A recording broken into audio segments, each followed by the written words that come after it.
change. There is no hostile intention conveyed whatsoever.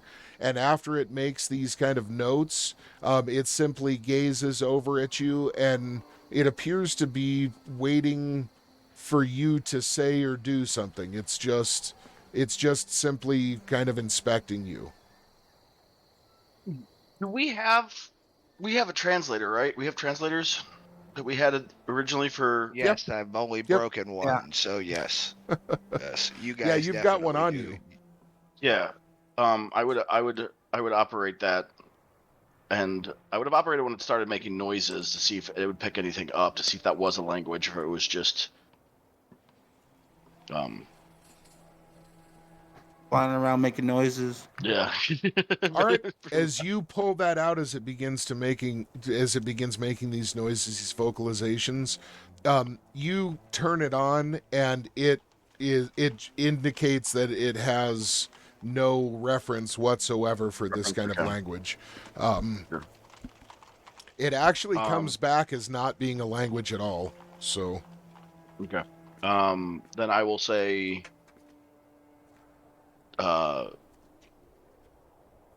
simply hello. Let's see if it responds in any way. as you say this, it looks at you silently for just a half a beat, and then it once again nods very slowly, and it holds its hand up to its own mouth and just makes a covering gesture, and then it just does a very slow nod once again.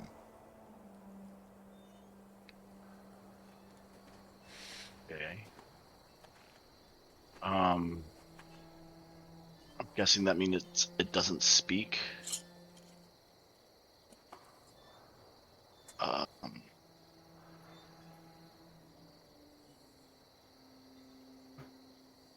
Or it means its speech is so powerful, if it talks, it'll atomize you. One of the two. Like Bolt. Yeah. Like Alanis Morissette and Dogma.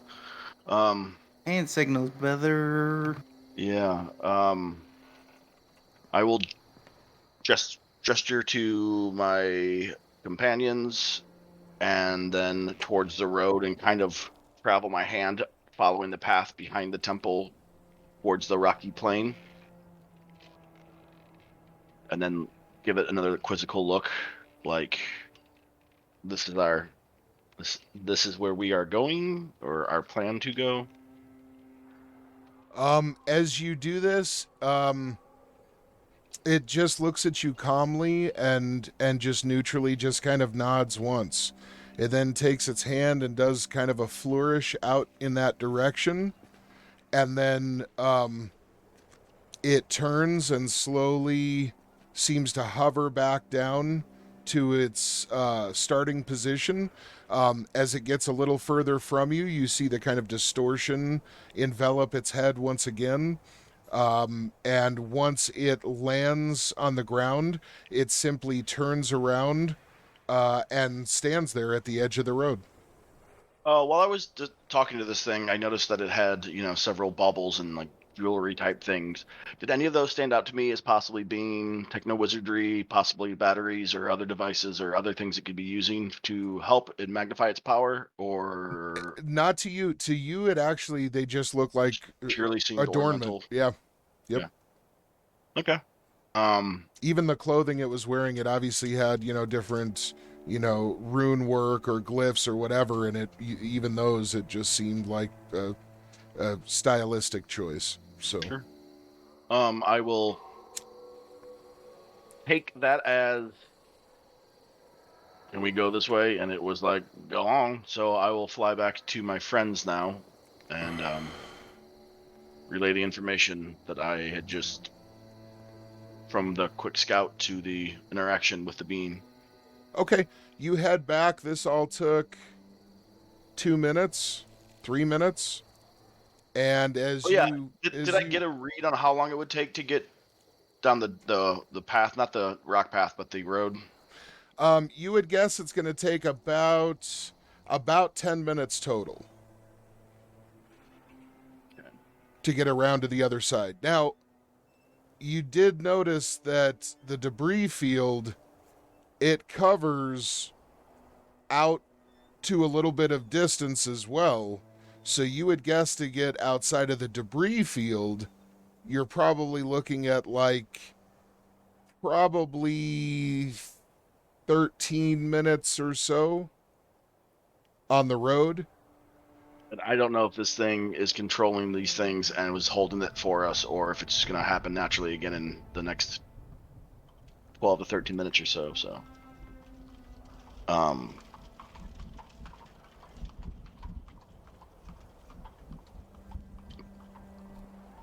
I communicated with this being to the best of my ability.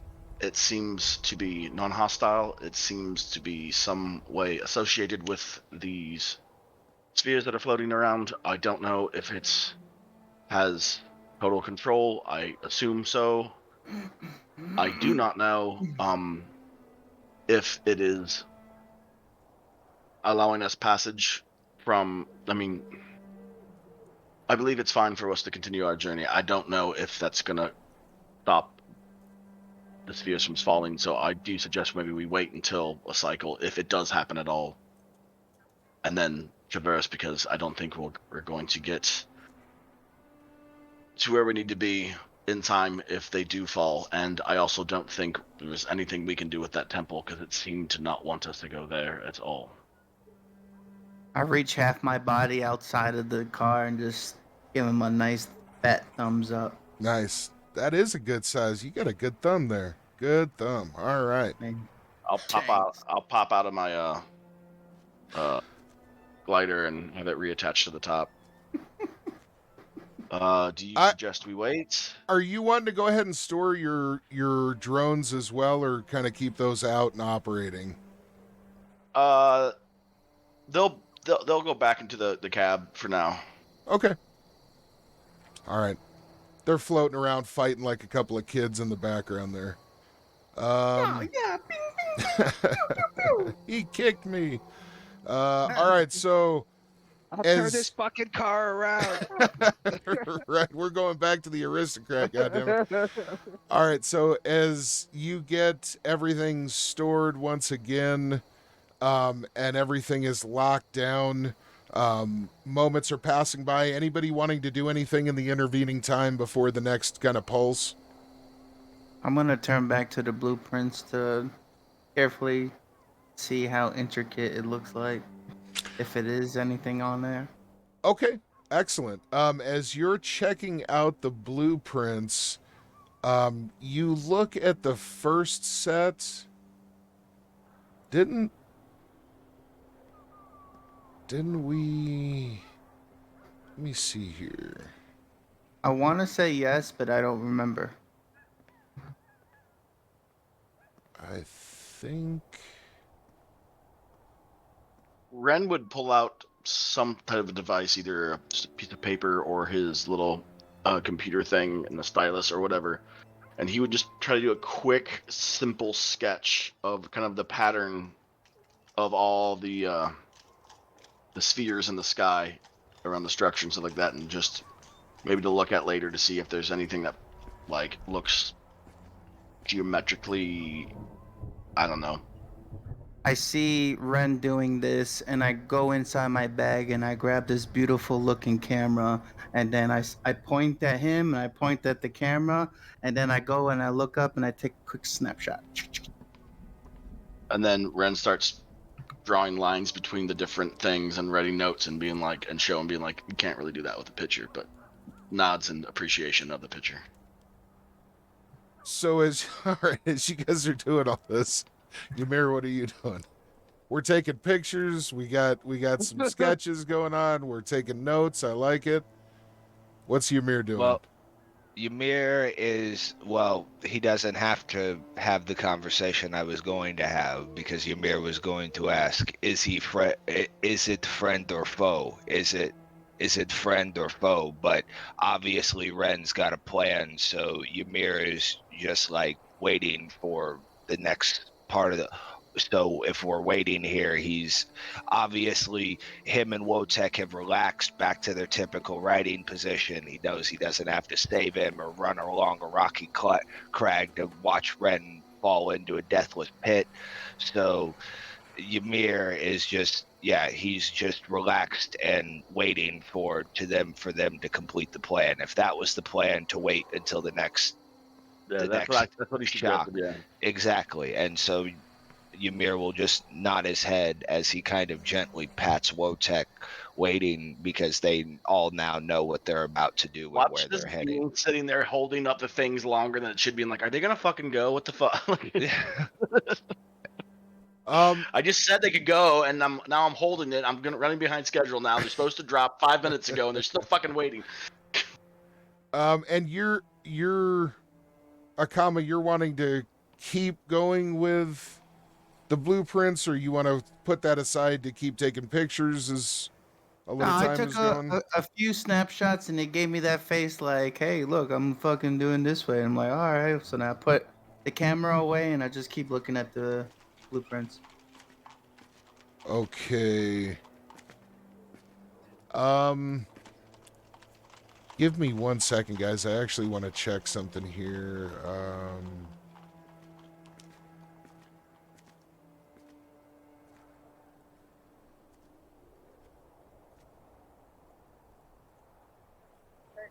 Here we go. TW.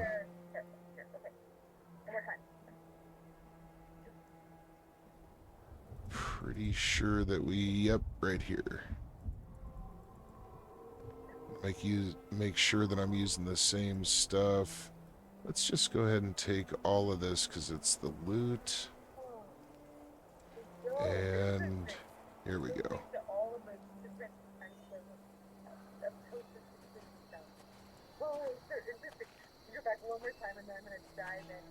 Are you guys hearing like a phone call or something? Yes. Yes.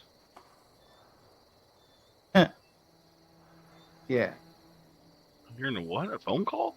Like someone in the background talking as if they're on the phone. Mm-hmm.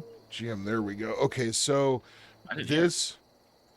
this was one of the blueprints, and Akama, as you're checking this out, you're noticing that the lettering on this blueprint, it is definitely written in blood. You're also noticing that there appears to be what you would guess are some rather kind of negative enchantments placed upon the parchment itself, exclusive from whatever the blueprint is supposed to be kind of designed to be a schematic for or a guide for. As you kind of roll that one back up and put it back in the case, you quickly look at the other, and as you're starting to check this one out, let's see, Ren, you're not wanting to really invest in using like Total Recall or anything, right? You're just wanting to kind of use this time to kind of make some sketches of. Yeah, I'm not picking up enough from it. I just like kind of want to take a reference note and kind of go, in case I see something that might have a similar pattern in the future that I could like maybe equate something to. It's just kind of like, it fascinates me, but there's not enough know-how to really go about it. So I'm just kind of like, I'm gonna take notes just in case, since I'm waiting anyway, type thing. Absolutely. All right, so as you're gathering that information and making some crucial notes that you hope come in handy later on down the road, Ymir, this intervening time, I mean, I want to say that like Wotek is basically just hanging out for right now. He's not obviously something that a being that really needs to occupy time or anything. So he kind of just crouches down and is just kind of like staring and waiting. Of course, same. Ymir is, yep, along Excellent. with him. They are literally waiting for the next step of the plan because the plan was explained to him, and that's Ready to their go. Okay, good. objective. Yep. Good. Yeah. Then we, as we come back to comma, as you're looking at the second blueprint, this one, you're not able to read this one either, because it is in some kind of arcane language. Just the Cyrillic alphabet. Come on, Odin. You do see that there is a kind of bluish, silvery material that is used to highlight a lot of the different kind of illustrated aspects of this material. And you see that the way that the light dances upon the parchment itself, you would guess that this is actually printed onto or written onto some kind of very, very expensive, some type of expensive vellum. Like it's a almost like a work of art, just the material that it was placed upon, and then the materials that were used to actually design it are what you would guess to be something very exotic. You can tell that they're enchanted, both the paper and this kind of quote unquote ink. Beyond that, though, you're not really discerning much. This to you, I mean, it has whatever meaning you would associate it with. So Until this is not necessarily blueprints. Now we're just looking at a parchment with words written on it. no, Is there you any, would like, you would pictures guess or anything? you would guess that it's blueprints. You do see the actual I see image, right? nothing. Oh, here. The first one or the second one. Are you seeing that? I see that now. Okay, so this is the second one. And like I said, it's just kind of whatever you are getting an interpretation from. And this was the first one. This is the one that is inked in blood. Yeah. Okay. Okay? So trash. All right. Am I able to switch to something else, like put that away? Yeah. Yep. I want to look at the monocle. Okay. As you take a look at the monocle, you produce it from the little pouch that you had it stored in, and as you unclasp the fastener, and take it out of this small pouch, there is it's collapsed down into a more standard and compact looking version, but you can see that there's a large button off on the side of the headpiece itself. And when that button is pressed, that's when the whole apparatus kind of extends fully. You do see that when it extends out, the little kind of vertical arm, that little kind of servo arm, it does get a very bright light that starts emitting out. And you notice that it's fully adjustable so that you can kind of set the light as close or as far as you want, as well as manipulating the different layers of magnification and whatever those optics are. It looks like there's two different lenses that are available to kind of move in and out of the line of sight. And there is also a kind of dial on the top on that kind of chimney kind of structure. There's a dial on the side of that appears to Like adjust zoom in or something. something. You're not sure. It's a kind of it's that yellow kind of handle. I'm gonna put it That on does and something. check it out. You would guess that the top one, the very top of the kind of chimney structure, is almost like on a modern scope. It's like a like a mechanical adjustment. So you would guess that's the main one for it. You're not sure what the yellow one would be. You said you want to put it on, right? Yeah. Okay, as you put it on, the strap instantly kind of shrinks down to fit over your head just right. It's a very comfortable fit, and you feel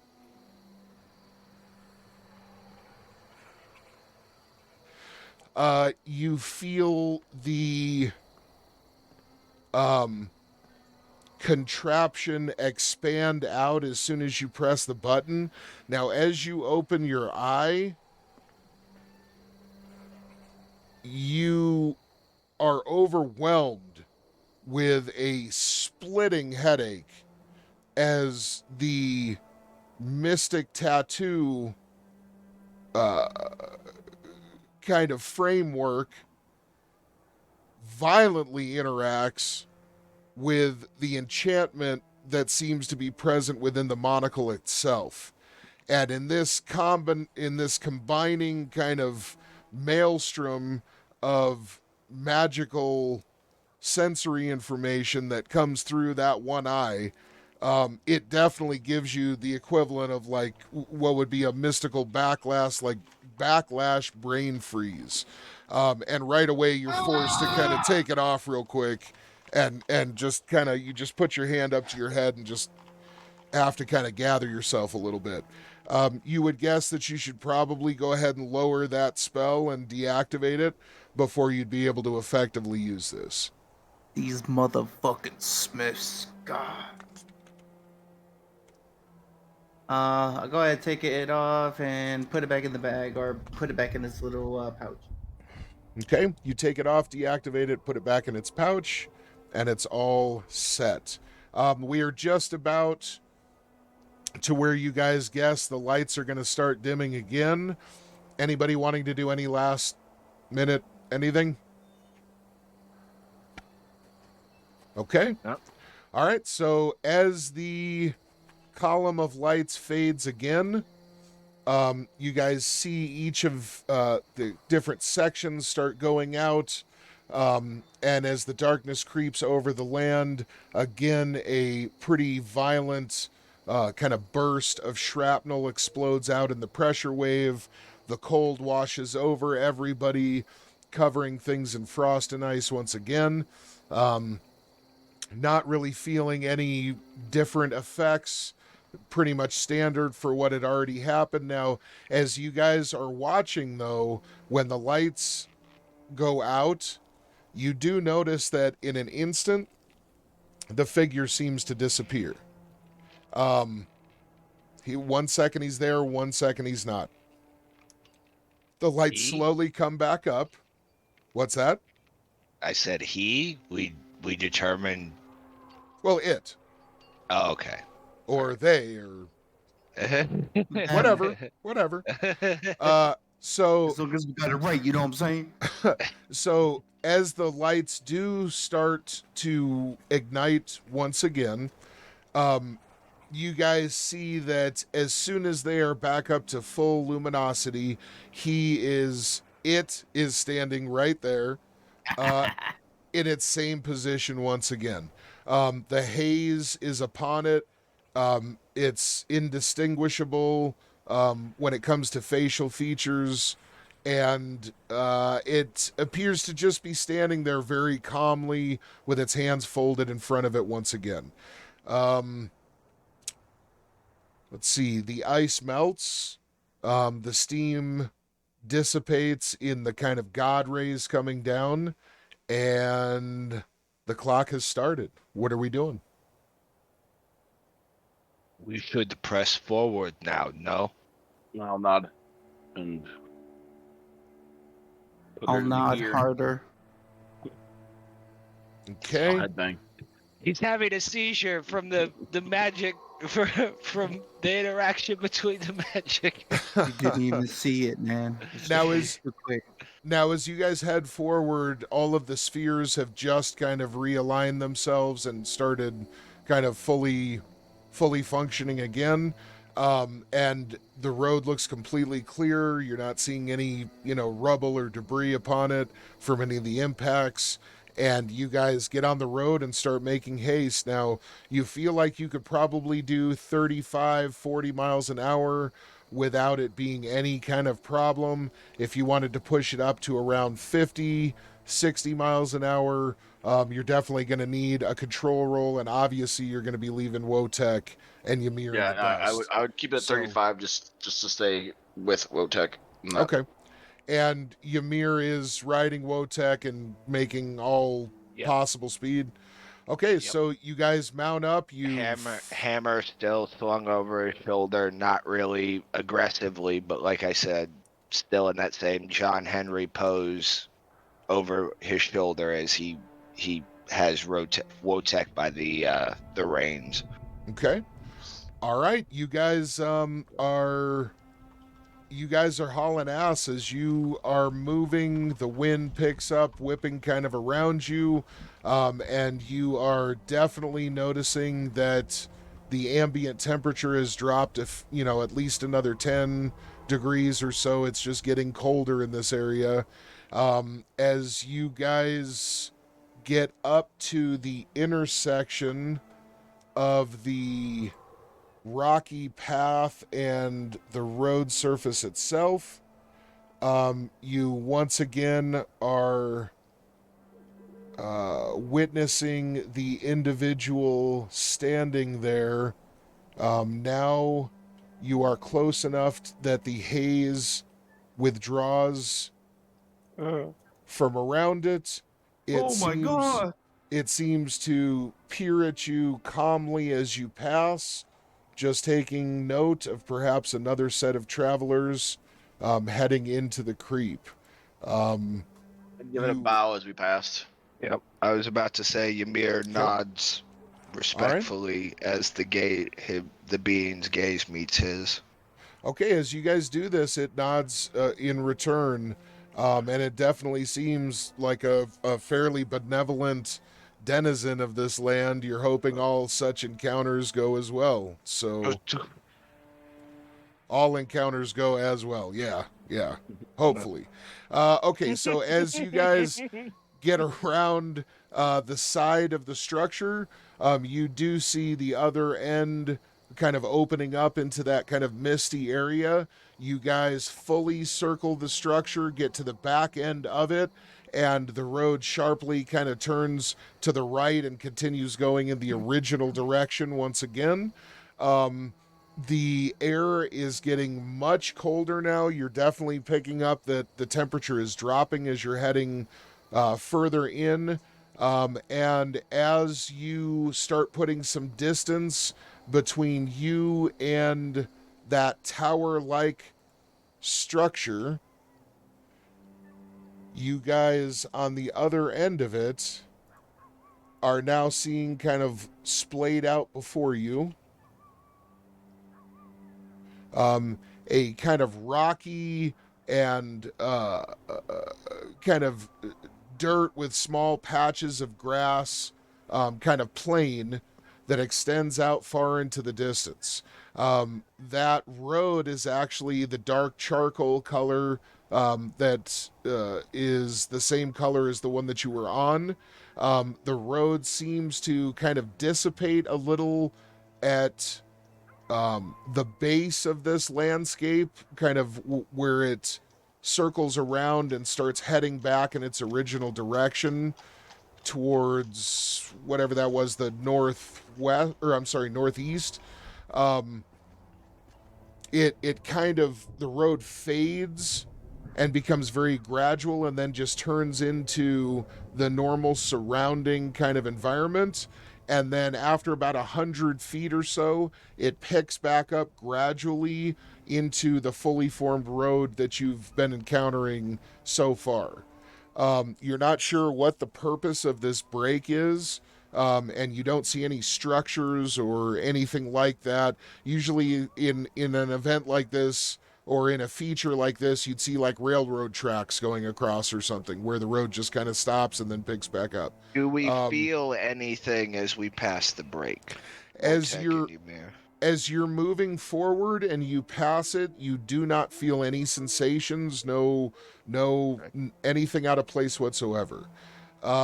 As you get back onto the road after the break, you guys continue heading forward, and in the mist ahead, you guys see that those structures, they don't really look like just long, tall, like towers.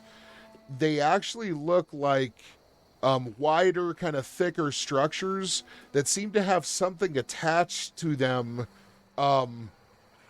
up around like the tops, or the top like third. So, quite a bit wider than they are, and with some kind of protrusions or something up towards the top third. You would guess that you're probably going to be within sight of them relatively soon, because this misty, foggy kind of field, it seems like it's already starting to dissipate as you start heading further across this kind of plain. And you would guess within the next, 10 minutes or so, you're probably going to be able to see things much more clearly. You're going to be kind of at the edge of it, but you would guess that it's going to make it so that you can actually see into it, if that makes sense. All right, you guys continue along at speed. Anybody doing anything, or are we just making time? Making time. Just focusing on the path and making time, yeah. Mm-hmm. Okay. I'm following, so I'm got no say. I mean, I do, but I'm just riding along. I get you. As you remember too, you're capable of, if you ever want to, you're capable of pulling out your wolf and riding on that. So, Waste of PP. what's that? It's a waste of PP. That's true. It's true. I definitely wouldn't use it for something like this. So, all right. So, if the occasion arises, then yeah, most likely. But at the moment, I got something to save. I don't know. Maybe you're competing with Ymir. Maybe you're like, he's riding a giant bear, so I want to ride a giant wolf side by side with him. Dude, I will smoke all of you. Nah, yo. All right. So as you guys Collide with my dragon, as you guys head in, very quickly the mist kind of clears, and you guys see splayed out before you a large field of what appears to be some kind of environmental exchanger machines. It appears as though these units, they seem to be absorbing some kind of particulates from the atmosphere and in some way neutralizing them. Now, you're seeing tremendous amounts of these particulates being siphoned into those front nozzle sections. And as this is happening, and the material is coming from the environment itself, but I want to emphasize that it seems to be being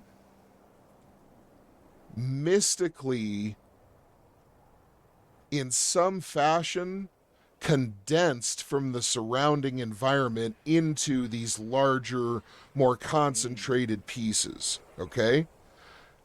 As all of these particulates are being formed in these long columns in the air that seem to be almost flowing like ice in a moving river, they're siphoned into these kind of front nozzles, and you're hearing the smashing and slamming of, you're not sure what kind of minerals. You would guess maybe some of it is ice, but it looks as though there's actual like physical material of some type that you would guess is probably mineral in nature, that when it impacts the front of the nozzle, it's making huge boulder-like smashing sounds against metal. But the structure itself does seem to be holding, and that area of it is definitely reinforced to handle this kind of punishment. You see that just behind the nozzle, it appears as though there's maybe some kind of glass, and you're not sure if this would denote maybe some kind of cockpit or something. You don't really know what exactly could be in there, but it does appear as though that is some kind of glass-like material. Now, it has a rose quartz kind of hue, and you're not sure from this position if even being right up next to it, if it would be transparent enough to see through, or if it would just simply be reflective. You all notice that the area around these structures has definitely been set up with all kinds of infrastructure that seems to be supporting these units. It all seems to be of alien make, although there are some things that you are pretty sure you have a concept of how they work, kind of such as the kind of train-like objects that seem to be used to move materials around these kind of mini sections of land, these kind of parceled off sections of infrastructure. You are also seeing large storage bins that appear to be kind of just holding containers of some nature, situated evenly all over the entire facility. This facility is huge. You would guess that it's at least a mile long and wide. And as you look off in the distance to either side, you're able to see far, far away sister units of the exact same layout, positioned evenly off in the horizon in both directions. You would guess that in conjunction with the units you would imagine are also present in terms of the large tower. If there are more of those, they may be some kind of parallel to these. Now, you only saw the one and you weren't seeing light coming from the distance previously, but you are picking up a similarity, at least in the sense of this seems to be doing something to the environment to try and process something that's happening.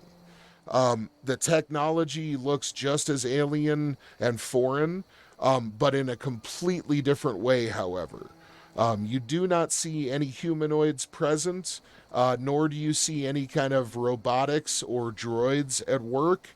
No drones hover back and forth delivering precious cargo, and all of the different mechanized units like the train type vehicles are all still and silent.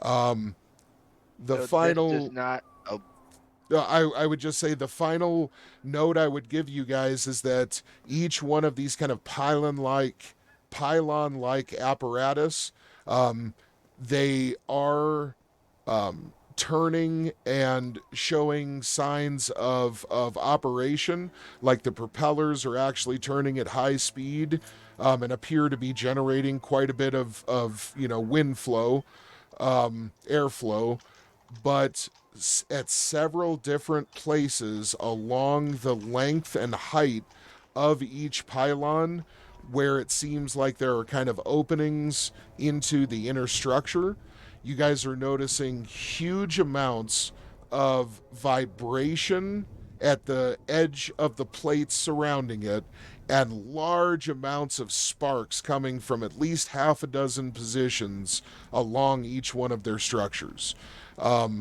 The vibration and the sparks, which are being accentuated and exaggerated by the high moving winds that seem to be being generated. So there's sparks that are coming out in huge bursts and then almost turning into like lasers that trail off in the distance in these dazzling arrays.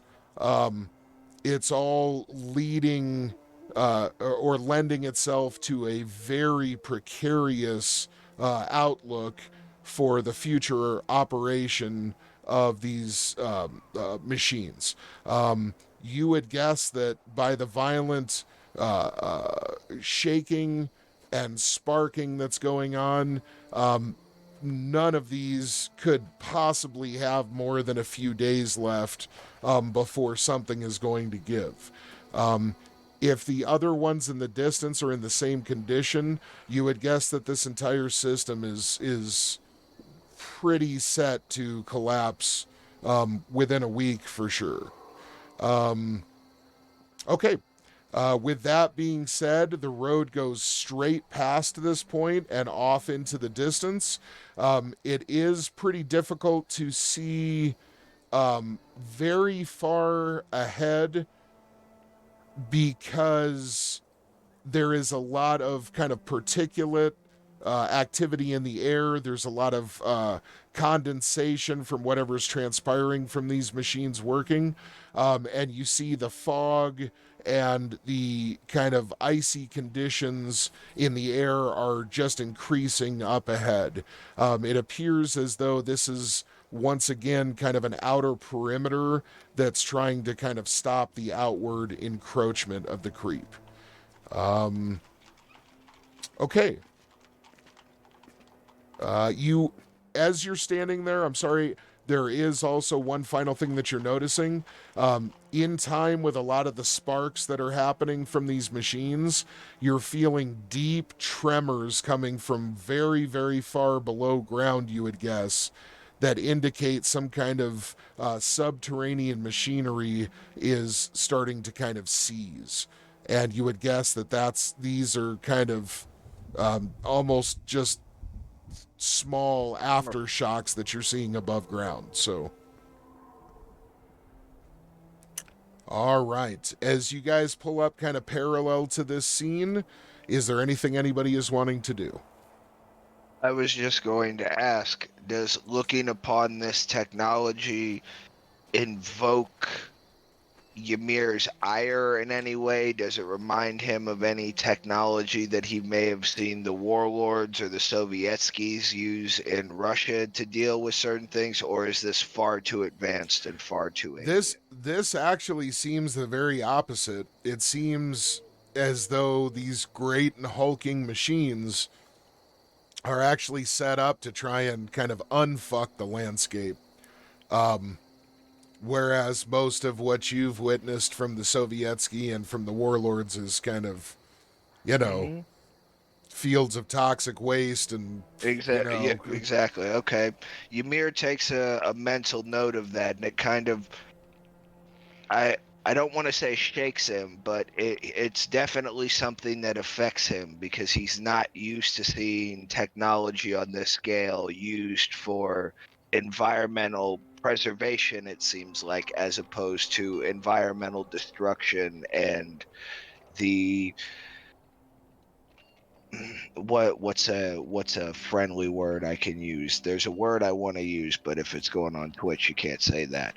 The defilement of the environment, rather than it just gives him great pause because he's only used to seeing machines like this defile the environment rather than try to help unfuck the environment, as you so eloquently put it. Right on. Right on. All right, man. You notice that Wotek takes notice of this as well. He seems kind of interested in these machines in a passing way and just kind of glances over uncharacteristically. He's usually very, very... Looking at the kind of, how did you describe it? The rose quartz or rose metal material. Is there anything in Ymir's background with smithing? Is there anything within his background that maybe could tell him potentially what this that particular part of the structures are made out of, or their base components, anything So you recognize right away that you know what? Go ahead and let's go like this. Okay. Why Let me don't know. you go ahead and make a skill roll? And it'll be... Let's go ahead and do gemology. Gemology? Okay. Go ahead and do a gemology, and you're going to do it at a minus 20. Minus 20, okay. So...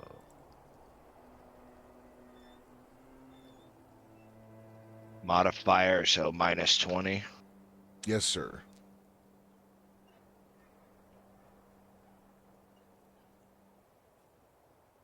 Beautiful.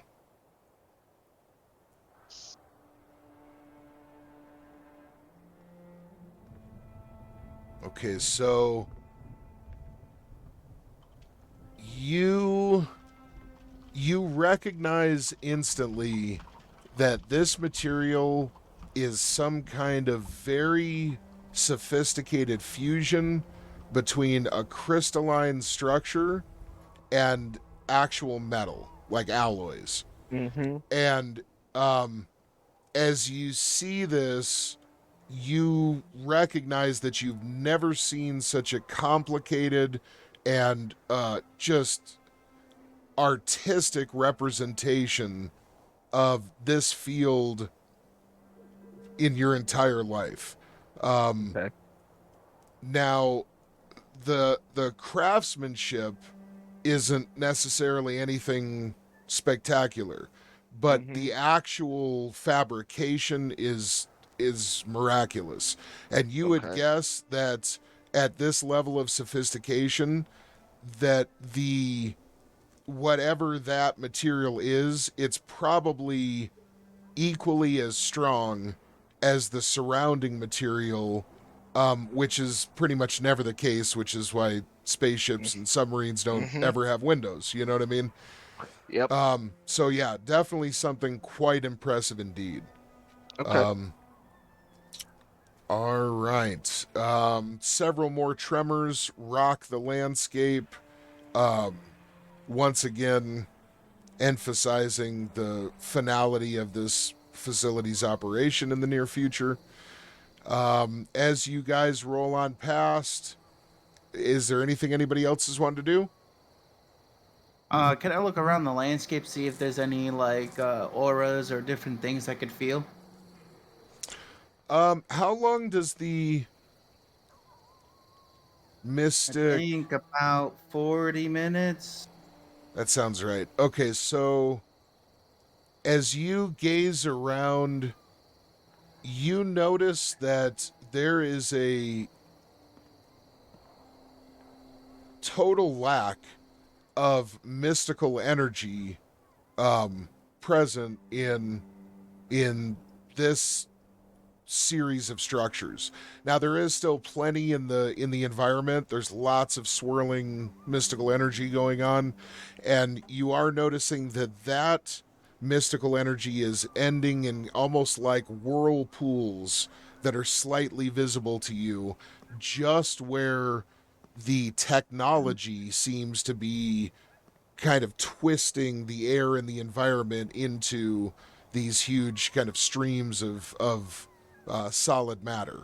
But the machines themselves and the surrounding infrastructure do not appear to be magical in any fashion whatsoever to your enhanced perceptions.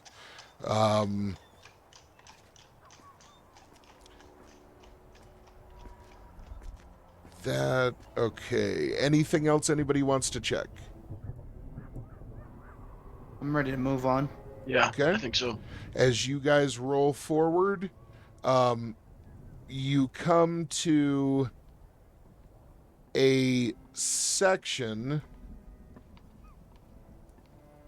of road that seems to raise up like a speed bump and then it just simply stops sharp. This is followed by a kind of large open section of land that continues in the direction you are supposed to be heading. And as you guys look out across this area, you notice a couple of things. You see that the large structure that is predominant in the foreground seems to only be quasi-present in this reality. You're seeing shafts of light that are traveling completely through solid matter. You are seeing different sections of this large tower-like structure seem to fade in and out of existence before your very eyes. You notice that different areas of the surrounding landscape adjacent to this large structure seem to be kind of fading in and out as well. You're seeing huge representations of many different cultures, all kind of stashed and smashed and staggered and compacted together within the same physical space. And so in a strange way, as different images are fading in and out of view in this large mass of moving living structure, you're getting a strange impression that these are all somehow civilizations that overlap. It's not necessarily civilizations, but structures in different times and places and existences that are actually all connected at this one location. And you can't really tell if these things are from the past or the future. Things are just flowing and morphing completely fluidly in this location. Now, one thing that does seem to be staying completely static is a what appears to be a very plain and uninteresting set of tents, tent-like structures that appears to be kind of like an ancient civilization's kind of mobile camping facility. And that is to say, kind of like for us, referencing something like an old wagon train or, a mobile camp facility for like settlers. Now, in that respect, those of you that are familiar with it do recognize that there seems to be a very strong similarity between the materials and the camp setup that you're witnessing and what are known to be pre-cataclysm old American settlers that were indeed active in this area. For those of you not familiar with that in your background and in your skill set, you're just seeing what looks to be relatively crude, a small tent city setup that you would guess is probably home to maybe 100 individuals that only have access to very low tech. This is all simple canvas and wood and very rough wrought metal at play, and everything is obviously just supposed to be structured to be kind of a temporary setup. There are no signs of horses or any other kind of livestock or beast of burden present in the area. And you are only seeing one single kind of campfire in front of one of the kind of outermost tents. As you guys are looking at this scene, the direction that you're heading is actually kind of just off to the right of that structure in the distance. And you see that from what you can tell, this kind of ghostly fading in and out and morphing of that structure, all of that kind of changing landscape ends several 100 yards away from where your route would take you to basically go in a straight line. So it appears as though you moving forward doesn't necessarily have to be, or it may not be impacted by whatever dimensional phenomenon or chronological phenomenon are happening up ahead. We're going to say that structure looks to be about, it's hard to discern, but you would say that it's probably a mile or two away, somewhere in that neighborhood. Now, I do want to emphasize that there is a fair bit of kind of wind blowing, quite a bit of mist and kind of ice in the air now. Things are really starting to kind of pick up when it comes to the environment starting to cool off and getting closer to what would be almost like, you know, the preamble to a blizzard, where you would definitely expect people to start really seeking shelter and making sure they've got somewhere to be safe. Okay, with all of that,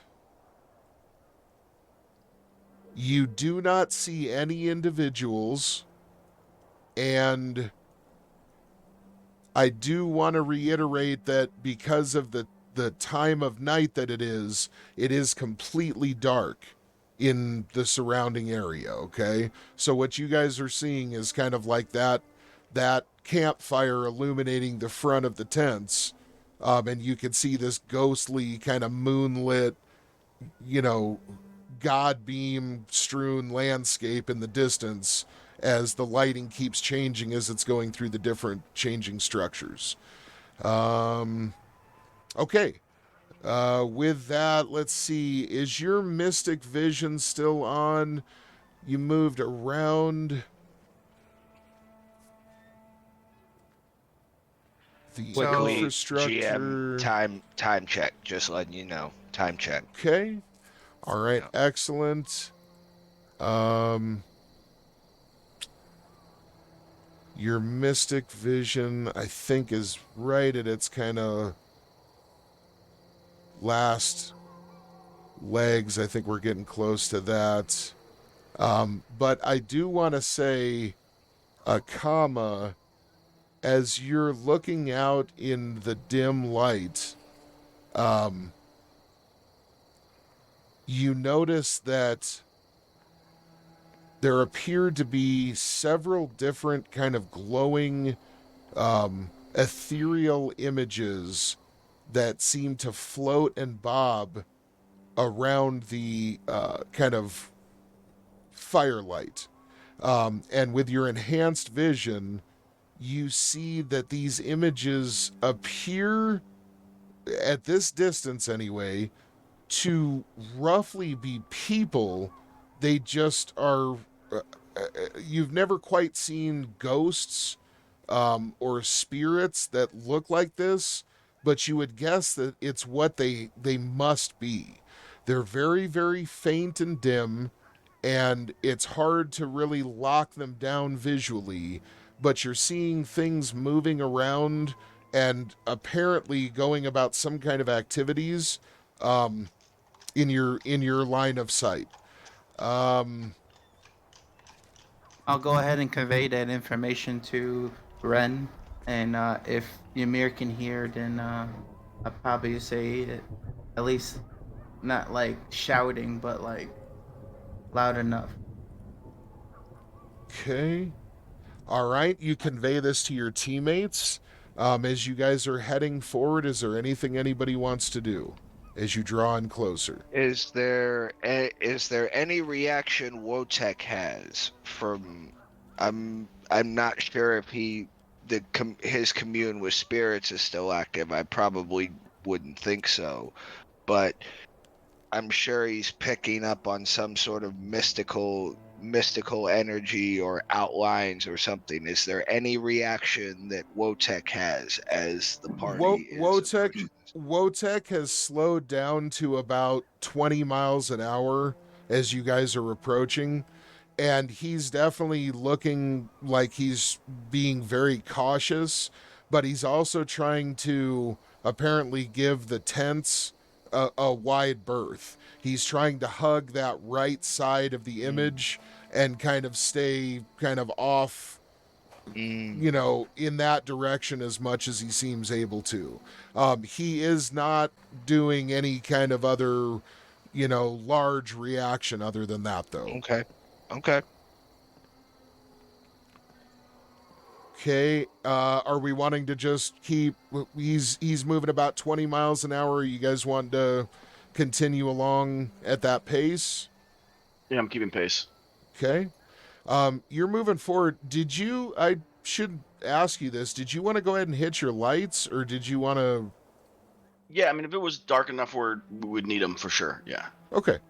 All right. So I mean, you're saying that it was only illuminated by the campfire, so I mean, I would figure. I can see in the dark, so just making sure. I mean, do I feel like that would be an issue by having the lights on? That's what I'm saying. I want to make sure I know what's happening. If Wotek and Ymir up front and they can see fine, as long as I can follow them, I would. Yeah, let's say you've got like some running lights that if you don't want to have, you know what I'm saying, so you can at least see like what's right in front of you. Yeah. I'm not popping on the high beams or anything. And that is something in the future if you want to set up some like infrared and stuff and get it slaved to your heads up display and on and on. So okay, so and you've got your multi-optics band. The thing is, I don't think it really works inside the vehicle. I think there's some things that should be unobstructed, but having a pane of mega damaged glass between you and what it's trying to read is probably going to fuck with it, at least on some level. So anyway, okay, so as you guys head forward 20 miles an hour, you guys get about parallel with the tents, and as you do so, you see Wotek kind of slow way down to about 5 miles an hour and kind of turn and begin kind of walking sideways as he's going. And he's facing directly towards the tents, and he's starting to crouch and actually get into a kind of defensive posture. Then he kind of reorients himself and turns directly towards the large structure. And as he turns towards the large structure, he gets kind of even lower and begins growling and actually kind of like snarling at some kind of threat in the darkness. As this happens, Akama, you gaze over at the tents, and now you can see that there are hundreds of these specter-like blue ethereal humans that now that you're close enough, you can see that they're dressed in basically American West kind of settler garb, completely authentic, gear and trappings, and they all seem to be in a panic, running around this small tent community, trying to gather possessions and loved ones and prepare themselves against some kind of oncoming threat. Now, all of this is happening in complete silence, I want to illustrate. There is not a sound, including no insect noises, of an ambient nature coming from the environment around you. Given his brother's reaction, Ymir readies his battle hammer. Readies the world maker.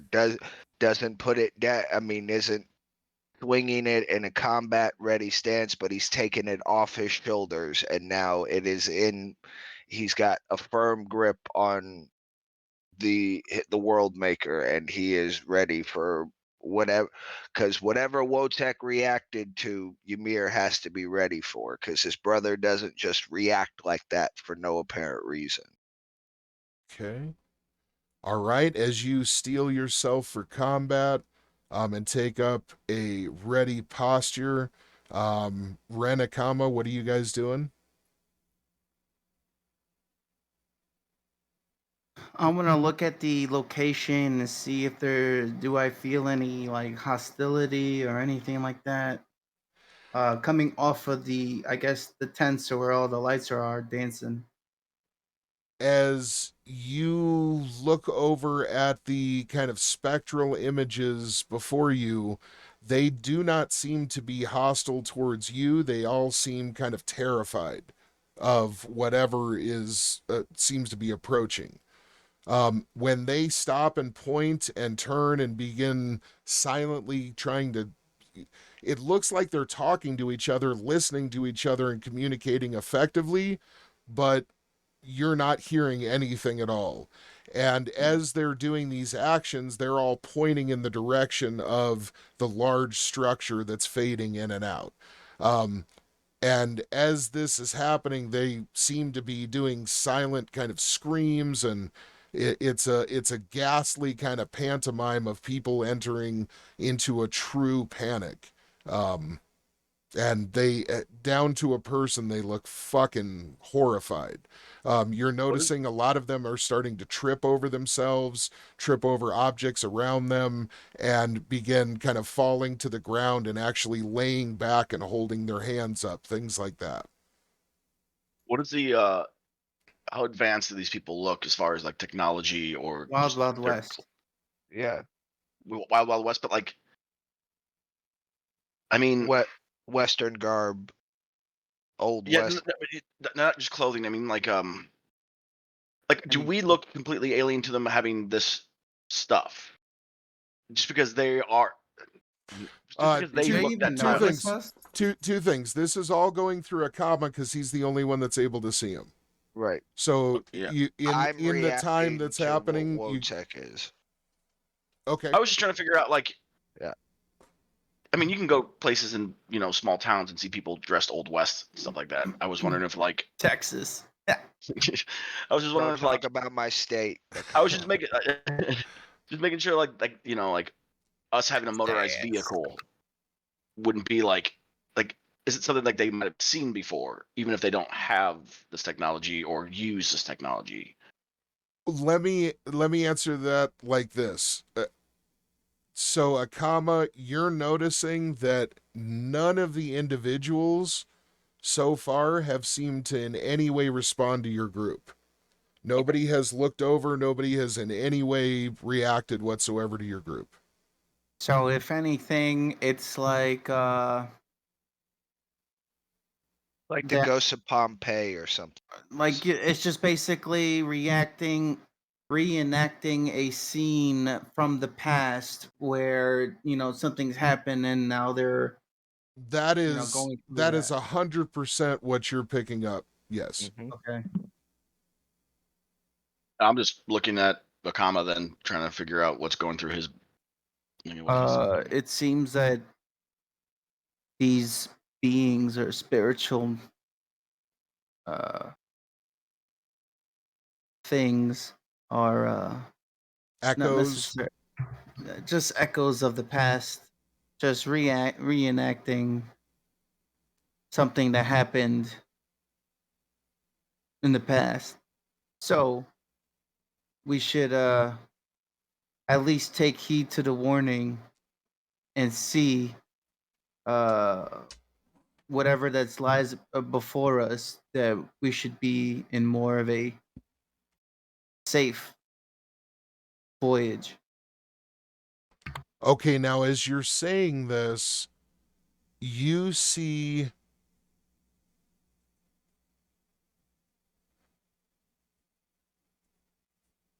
you see what appears to be one of the kind of blue ethereal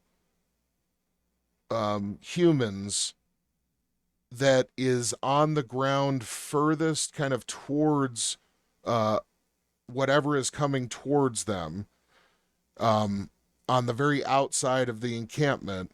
You see that one of them that's on the ground with their hands up and kind of trying to scoot away from something, a large section of them, and you don't have a great view, a large section of their lower body seems to simply disappear, and that one just starts kind of arching its back and writhing on the ground, throwing its arms out in every direction.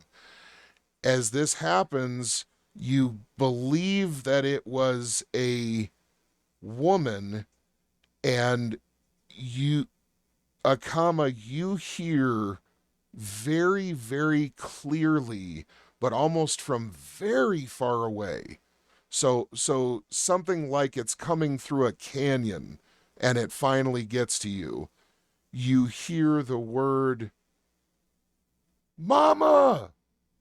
And it's a young girl's voice that has a very thick accent of some nature in American English, in American, and it has enough of an accent that it makes it a little bit difficult to understand. It's kind of "Mama!" And as it hits you, you realize that you can actually identify the individual that was screaming. And when you look over and follow the voice to its source, you see that there is a young girl that appears right on the edge of town, kind of closest to you guys, on the edge of the settlement, and she's looking forward at the individual who seemed to just half disappear. And you're able to see this little girl standing there with her arms outstretched towards that ghastly scene before her. As she does this, you look back over and you can now see, apparently hovering directly over the half-gone form of what apparently was her mother, there are a set of bloody jaws that are oozing blood and gore down from about 5 feet in the air, that are the size of the largest kind of like bear traps that you've seen from old human trapping practices, the kind that are made for grizzly bears that are easily, 5 or 6 feet across. Something with equally wide and terrifying looking fangs that appears completely invisible otherwise. The blood that's just been released from its victim is now clearly dripping, and instead of looking kind of blue and ethereal like the individuals do, this looks like fresh, visceral, warm blood. There's even steam trailing up from the open mouths that you're starting to see appear as blood is erupting all around the scene from individuals that are starting to get eaten and attacked. Wait, are we seeing the blood You like guys see the creature? blood and the steam appear visibly as well. Now, you're not seeing whatever's getting attacked, but you're seeing huge fangs actually become visible as blood bursts forth from like invisible Hollow Man, dudes. like Kevin Bacon got like covered in stuff, like if someone was Yes, invisible and exactly. the blood is like okay, And or like and yeah, You the mean boys. Wojtek smell the blood? They you smell do that indeed. iron. You absolutely do.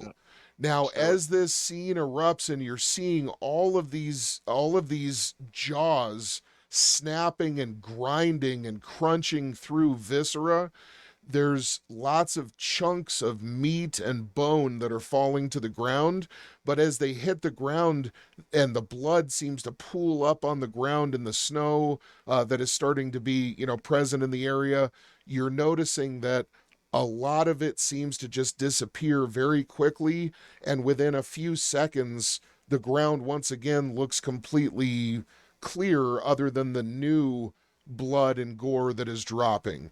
And whatever this scene is that's playing out in front of you, you can tell that there's got to be some kind of massacre, even those of you that can't see the victims. Now, the final point I want to state is that this little girl, Akama, she looks over at you an instant after seemingly her mother has been bitten in half. She snaps her head over to your location, looks at you, raises her hands, and begins jogging towards you, screaming, Mister, help us! And she just begins wailing out of her mind with terror and fear. And all we can see is just this blood from these invisible teeth, but we can see the outline of the teeth because of the blood, and we are seeing chunks fall, but as soon as they hit, they dissipate. Correct. Okay. And you're seeing at least 2 or 3 dozen different attacks seemingly taking place by the number of jaws. So, okay. All right. And we will go ahead and leave it there, guys. All right. I really appreciate it. Like a high spirits type thing with Liam Neeson keep appearing in that bedroom over and over again, but it became a massacre of giant jaws. Looks like I'm gonna be smacking some Final Fantasy Spirit Within Ghost next session. That's what it sounds like to me. Hey, I appreciate it, guys. Thank you so much for your time. Great session.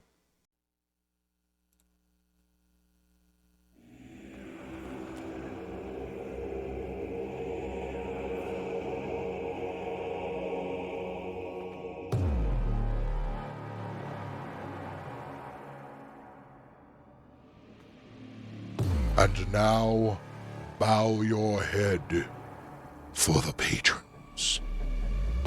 BKZJT, Rapid 3642.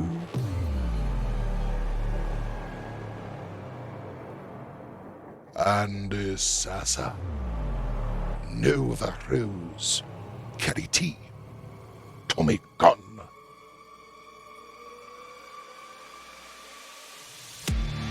Lazy 24 Colts, Jess H, It's.